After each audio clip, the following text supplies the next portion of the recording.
Bonsoir, c'est Sarah, je vais vous donner votre médicament, l'huile de cannabis. Nous sommes à Genève, dans une résidence qui accueille des personnes atteintes de la maladie d'Alzheimer. Alors cet institut n'entend pas les soigner, mais au moins les soulager. Et pour ça, il utilise du cannabis. Ça, c'est des petits bonbons, en fait, du cannabis. Ah, ok. Qui nous permet effectivement de donner plus facilement le traitement, qui a un peu le goût d'herbe, on va dire ça comme ça, au sens... voilà. Le fait qu'il soit vert, jaune, rouge, c'est un parti pris? C'est simplement le goût qui change. Bonjour, c'est Sarah, ça va? Je peux vous donner votre huile de cannabis?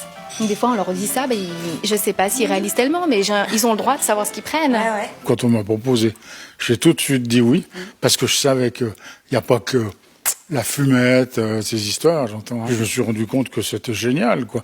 Parce qu'elle, en fin d'après-midi, elle s'énervait, elle tapait sur la table et tout, mais ça l'a calmée. Elle fait des sourires à tout le monde. C'est vrai.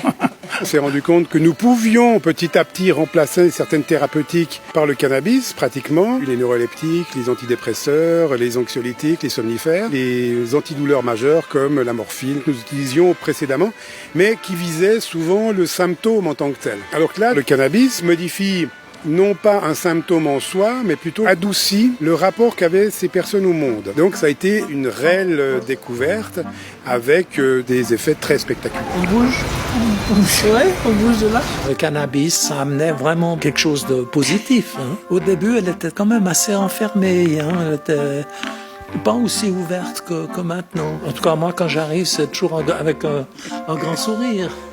Il y a une sorte de renouveau de la relation avec le parent. Il y a des professionnels qui disent mais maintenant cette personne, on peut la toucher, on peut entrer en contact avec. Des familles qui disent mon mari, il est plus calme, je peux imaginer retourner dans le parc, marcher avec lui, me poser, écouter de la musique. J'ai été enchanté de ce traitement, en tout cas. Est-ce que vous comprenez que ça soit interdit en France, par exemple? En France, on dit d'abord non, puis après, quand tout le monde a dit oui, on se dit, ouais, peut-être qu'il faudrait qu'on le fasse, quoi. C'est dommage pour les patients.